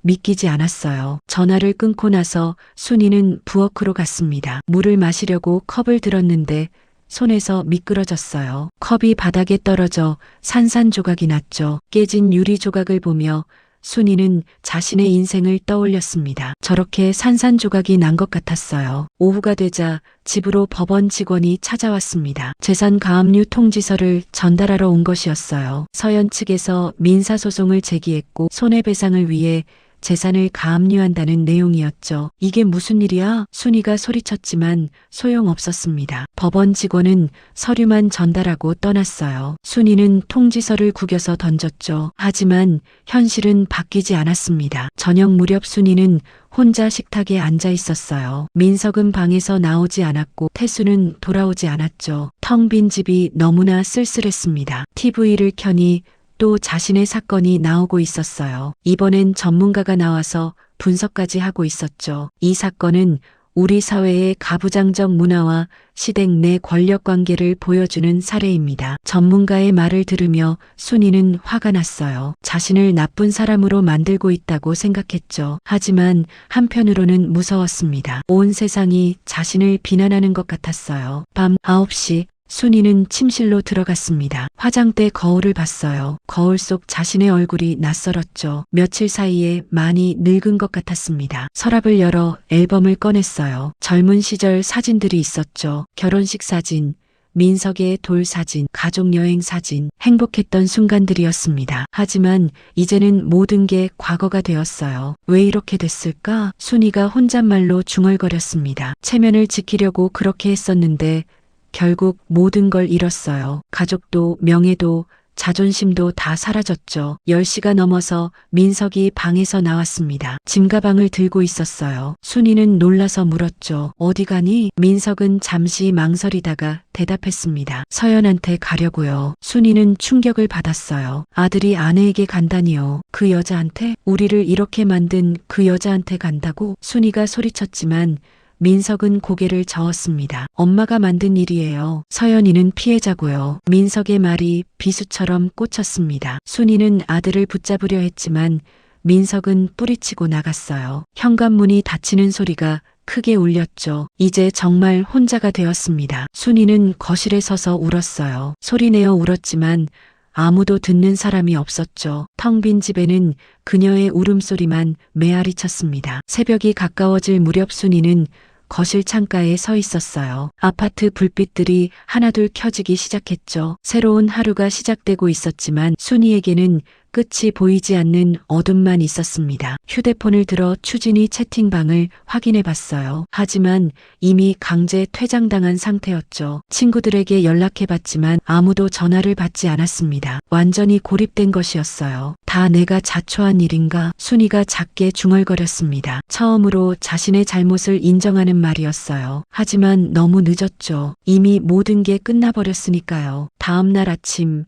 지역 신문 일면에 큰 기사가 실렸습니다. 추진위 위원장 김모 씨, 임신한 며느리 폭행 후 조합비 횡령까지 제목이었어요. 비록 실명은 나오지 않았지만 아파트 주민들은 모두 알고 있었죠. 순이는 떨리는 손으로 신문을 펼쳤습니다. 기사를 읽는 동안 얼굴이 점점 창백해졌어요. 자신의 행동이 이렇게 자세히 보도될 줄은 몰랐거든요. 기사에는 순이의 인터뷰까지 실려 있었습니다. 어제 기자가 집 앞에서 물었을 때 화가 나서 한 말들이었어요. 추진이 돈 훔친 여자가 내 아들을 망쳤다. 그런 여자한테 집안의 품위를 지키려면 어쩔 수 없었다. 자신의 말이 활자로 인쇄되니 더욱 추하게 보였습니다. 순이는 신문을 구겨서 쓰레기통에 버렸어요. 하지만 이미 퍼진 기사는 주워 담을 수 없었죠. 추진이 사무실에서는 긴급회의가 열렸습니다. 위원들이 모두 모여서 순이 문제를 논의했어요. 부위원장이 의견을 물었죠. 김순희 씨를 위원장직에서 해임하는데 동의하시는 분은 손을 들어주세요. 모든 위원이 손을 들었습니다. 만장일치였어요. 그동안 순이를 두려워했던 사람들도 이제는 당당하게 반대 의사를 표현했죠. 한 위원이 말했습니다. 솔직히 그동안 위원장님 때문에 숨이 막혔어요. 이참에 추진이도 새롭게 바뀌었으면 좋겠어요. 다른 위원들도 동의했어요. 순이의 독재가 끝나자 모두가 자유로워진 기분이었죠. 그 시각 서연은 병원에서 정기 검진을 받고 있었습니다. 아버지가 동행했어요. 의사는 초음파를 보며 미소를 지었죠. 아기가 건강해요. 스트레스를 많이 받으셨는데도 잘 버텨냈네요. 서연은 안도의 한숨을 쉬었습니다. 그동안 너무 걱정했거든요. 아버지도 딸의 어깨를 토닥였어요. 이제 안심해도 되겠구나. 병원을 나오니 민석이 로비에서 기다리고 있었습니다. 서연은 놀랐어요. 남편이 찾아올 줄은 몰랐거든요. 서연아, 미안해. 민석이 고개를 숙였습니다. 늦은 사과였지만 진심이 담겨 있었어요. 하지만 서연은 차가운 표정으로 말했죠. 이제 와서 미안하다고요? 민석은 할 말이 없었습니다. 그동안 아내를 지켜주지 못한 게 사실이었으니까요. 서연의 아버지가 민석을 날카롭게 봤어요. 자네가 서연 남편인가? 그동안 어디 있었나? 민석은 대답하지 못했습니다. 변명할 수 없었어요. 장인의 질책이 아프게 들렸죠. 저녁 무렵 경찰서에서 연락이 왔습니다. 순이에 대한 추가 조사가 필요하다는 내용이었어요. 증거 자료를 검토한 결과 혐의가 더 늘어났다고 했죠. 순이는 변호사와 함께 경찰서로 갔습니다. 조사실에서 형사가 서류를 펼쳐놓고 말했어요. 추진이 조합비 횡령 건이 추가로 확인됐습니다. 지난 2년간 총 1,500만 원 정도를 빼돌린 것으로 보이는데요. 순이는 입을 다물었습니다. 부인하고 싶었지만 증거가 너무 명확했어요. 통장 내역과 영수증이 모두 남아 있었거든요. 이건 오해예요. 추진이 운영비로 쓴 거예요. 순이가 변명했지만 형사는 고개를 저었습니다. 개인 명품 구입과 미용실 비용이 운영비인가요? 더 이상 변명할 수 없었어요. 순이는 고개를 떨궜죠. 체면을 위해 남의 돈까지 써가며 치장했던 자신이 한심했습니다. 그날 밤 온라인 커뮤니티에 순이의 실명이 공개됐습니다. 누군가 악의적으로 퍼뜨린 것이었어요. 댓글이 수백 개씩 달렸죠. 김순이라는 사람이구나. 정말 악질이네. 시대착오적인 시어머니의 전형이다. 감옥에 보내야 한다. 순이는 떨리는 손으로 휴대폰을 내려놓았습니다. 온 세상이 자신을 욕하는 것 같았어요. 창밖을 보니 기자들이 또 몰려와 있었죠. 방 안에 혼자 있으니 숨이 막혔습니다. 벽이 점점 좁아지는 것 같았어요. 순이는 물을 마시려고 부엌으로 갔지만 손이 떨려서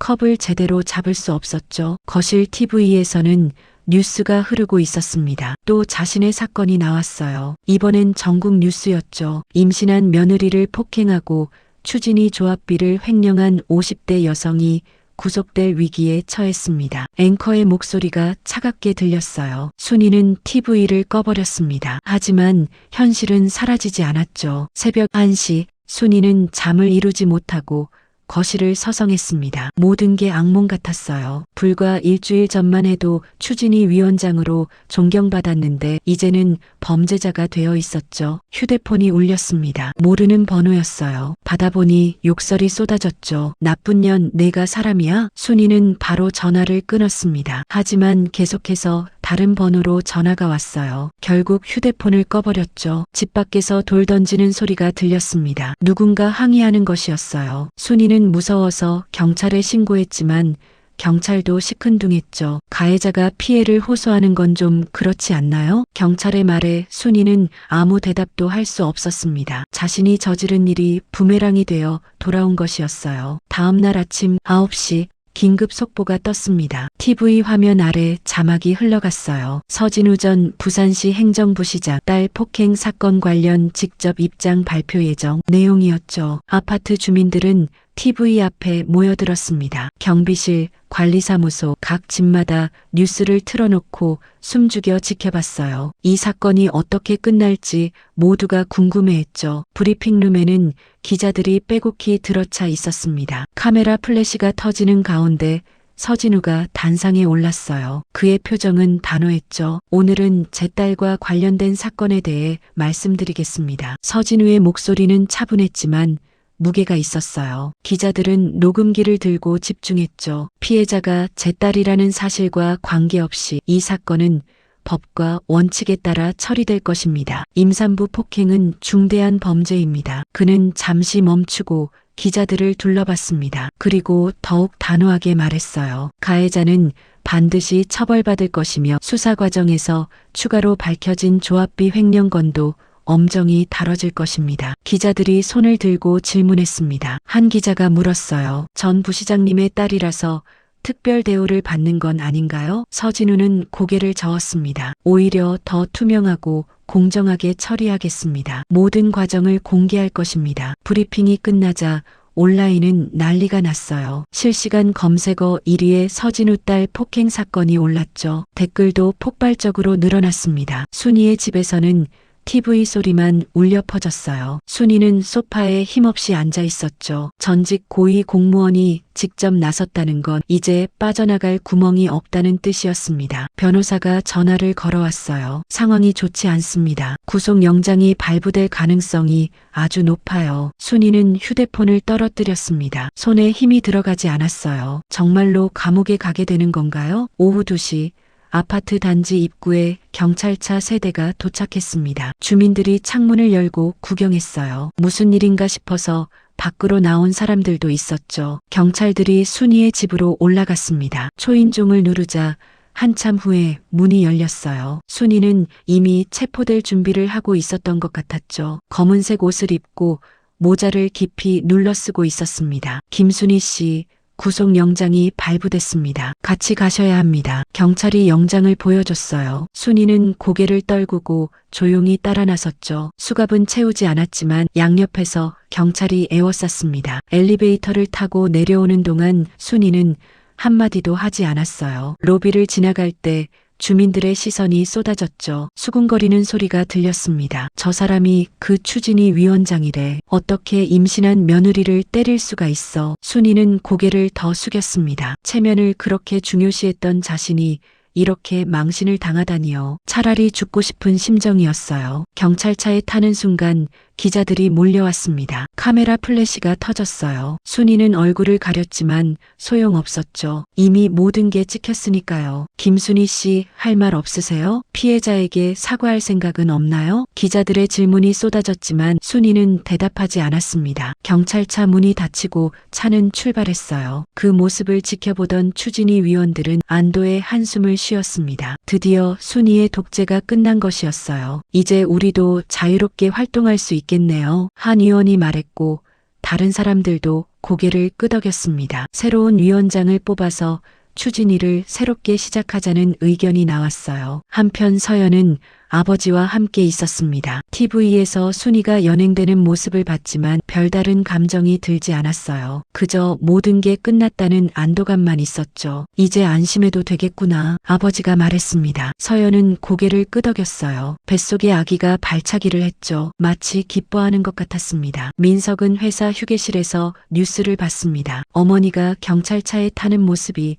화면에 나왔어요. 동료들이 힐끗 쳐다봤지만 아무도 말을 걸지 않았죠. 민석은 복잡한 심정이었습니다. 어머니가 잘못한 건 맞지만 그래도 어머니였으니까요. 하지만 이제는 아내와 아이를 먼저 생각해야 했죠. 저녁 6시 전국 뉴스 시간이었습니다. 순이의 구속 소식이 주요 뉴스로 다뤄졌어요. 아파트 추진위 위원장 김모 씨가 임신한 며느리를 폭행하고 조합비를 횡령한 혐의로 구속됐습니다. 앵커의 목소리가 전국에 울려 퍼졌습니다. 이제 순이의 이름을 모르는 사람이 없을 정도였어요. 아파트 주민들은 저녁 식탁에서 이 얘기로 떠들썩했습니다. 어떤 이는 순이를 비난했고 어떤 이는 서연을 동정했어요. 하지만 모두가 한 가지는 인정했죠. 정의가 실현됐다는 것을요. 밤이 깊어갈 무렵 서연은 창밖을 봤습니다. 비가 조금씩 내리기 시작했어요. 예전 같으면 불안했을 비였지만 이제는 평온했죠. 폭풍이 지나가고 있다는 신호 같았습니다. 며칠 후 오전 10시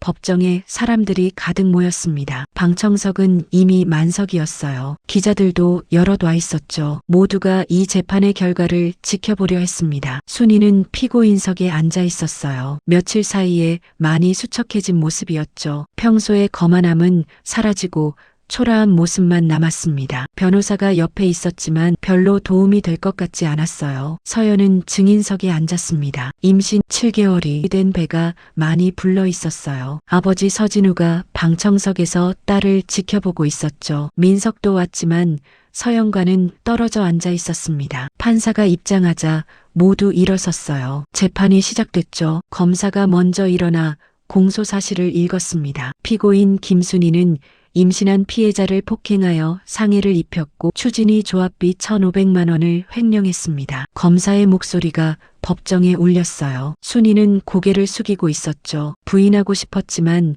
증거가 너무 명확했습니다. 증거 조사가 시작됐어요. 블랙박스 영상이 법정 스크린에 나왔죠. 순이가 서연을 밀치는 장면, 서연이 빗속에서 쓰러지는 장면이 선명하게 보였습니다. 방청객들이 숨을 죽였어요. 다음은 증인 신문이었습니다. 영자가 증인으로 나왔어요. 그녀는 떨리는 목소리로 그날 밤 본 것을 증언했죠. 비 오는 밤에 임산부가 주차장에 쓰러져 있었어요. 너무 안쓰러워서 도와줬습니다. 영자의 증언이 끝나자 택배기사 민호도 나왔습니다. 그는 블랙박스 영상을 제공한 경위를 설명했어요. 양심상 그냥 넘어갈 수 없었습니다. 임산부를 폭행하는 건 용납할 수 없는 일이에요. 서연이 마지막으로 증언했습니다. 그녀는 침착하게 그동안 겪은 일들을 말했어요. 시댁에서의 모욕, 도둑, 누명, 그리고 폭행당한 날의 일까지요. 저는 아무 잘못도 하지 않았습니다. 그저 아이를 안전하게 낳고 싶었을 뿐이에요. 서연의 목소리는 떨렸지만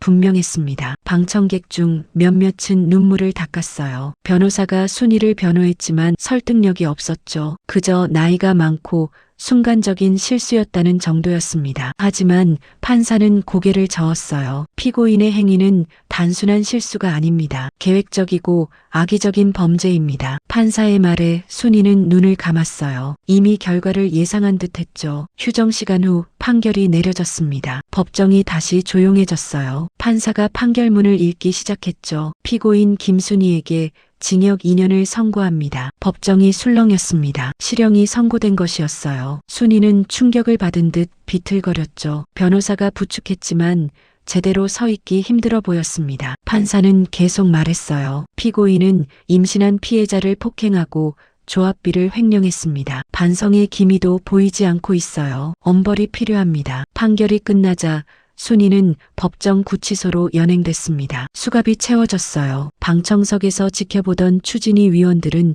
고개를 돌렸죠. 한때 그들의 위원장이었던 사람의 몰락이 처참했습니다. 민석은 어머니가 끌려가는 모습을 보며 눈물을 흘렸어요. 하지만 서연에게 다가가지는 못했죠. 아직 용서를 구할 자격이 없다고 생각했습니다. 법원을 나오니 기자들이 몰려들었어요. 하지만 서진우가 앞을 막았죠. 딸이 임신 중입니다. 조용히 지나가게 해주세요. 기자들은 물러섰습니다. 서연은 아버지의 보호를 받으며 차에 탔어요. 그날 저녁 뉴스에서는 이 판결이 대서특필됐습니다. 추진위 위원장 실형 선고, 정의 실현 제목이었어요. 전문가들이 나와서 의미를 분석했죠. 이번 판결은 가정 내 폭력과 갑질 문화에 경종을 울리는 사례입니다. 아파트 주민들은 저녁 식사를 하며 이 소식을 들었어요. 대부분 판결이 정당하다고 생각했죠. 그동안 얼마나 많은 사람이 피해를 받았는데 이제야 벌을 받네요. 한 주민이 말했습니다. 다른 사람들도 고개를 끄덕였어요. 추진위는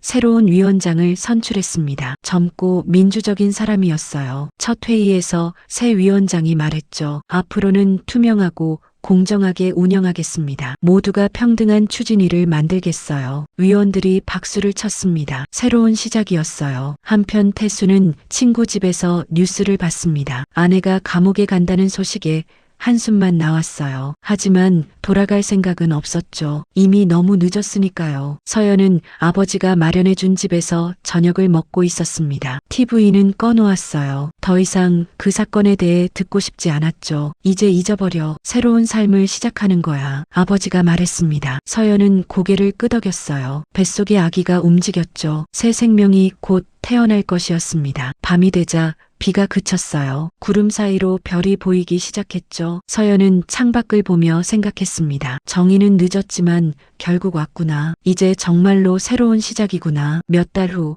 봄비가 내리는 날이었습니다. 빗방울이 창문을 부드럽게 두드렸어요. 처음 이 이야기가 시작됐을 때와 같은 비였지만 이제는 전혀 다른 느낌이었죠. 서연은 상담센터 작은 사무실에 앉아 있었습니다. 책상 위에는 상담 일지가 펼쳐져 있었어요. 그 옆에는 아기의 작은 장난감이 놓여 있었죠. 딸랑이와 작은 인형이었습니다. 문이 열리고 한 여학생이 들어왔어요. 표정이 어두워 보였죠. 서연은 따뜻한 미소로 맞았습니다. 어서 오세요. 편하게 앉으세요. 여학생이 의자에 앉았어요. 잠시 망설이다가 입을 열었죠. 선생님, 저 집에서 너무 힘들어요. 가족이 제 꿈을 이해해주지 않아요. 서연은 고개를 끄덕이며 들었습니다. 예전에 자신을 보는 것 같았어요. 하지만 이제는 다른 사람을 도울 수 있는 위치에 있었죠. 천천히 말씀해 보세요. 제가 들어드릴게요. 상담이 진행되는 동안 서연은 진심으로 경청했습니다. 가끔 조언도 했지만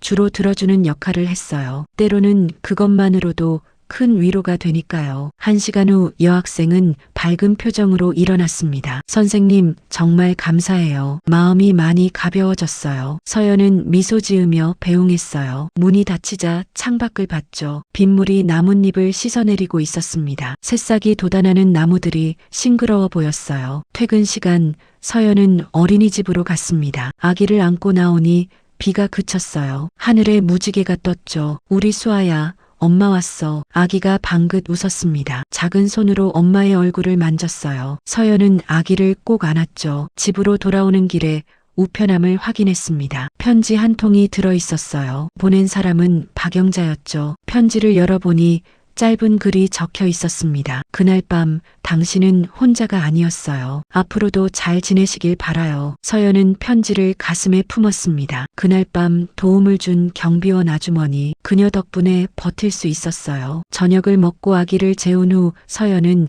일기를 썼습니다. 오늘 있었던 일들을 차근차근 적어 나갔어요. 이제 나도 누군가를 돕는 사람이 되었다. 아픈 과거가 있었기에 다른 사람의 아픔을 이해할 수 있게 됐다. 창밖으로 빗소리가 다시 들렸습니다. 하지만 이제는 두렵지 않았어요. 오히려 평온했죠. 빗소리가 자장가처럼 들렸습니다. 서연은 거실로 나왔습니다. 책장에는 상담 관련 서적들이 가득했어요. 앞으로 더 공부해서 더 많은 사람을 돕고 싶었죠. 노트북을 열었습니다. 가정폭력 피해자를 위한 온라인 상담 카페를 운영하고 있었어요. 오늘도 도움을 요청하는 글들이 올라와 있었죠. 하나씩 읽으며 답글을 달았습니다. 따뜻한 위로와 실질적인 조언을 함께 전했어요. 자신이 걸어온 길을 이제 다른 사람들이 걷고 있었습니다. 밤 10시가 되자 서연은 아기 방으로 갔어요. 수아가 새근새근 잠들어 있었죠. 작은 숨소리가 평화로웠습니다. 우리 수아야,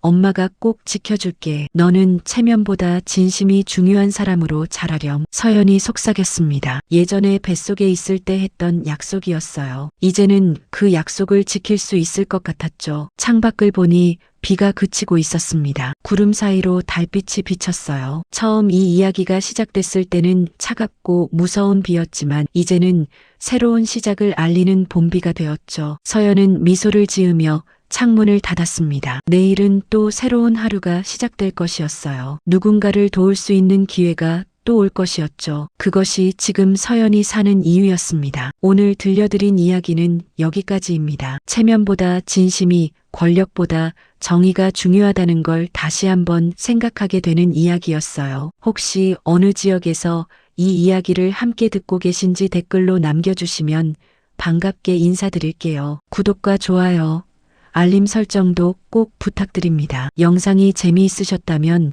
댓글에 어디에서 시청 중인지도 남겨주세요. 늘 건강하시고 좋은 일만 가득하시길 기원하며 다음에 또 다른 좋은 이야기로 찾아뵙겠습니다. 여유로운 세상 이야기였습니다.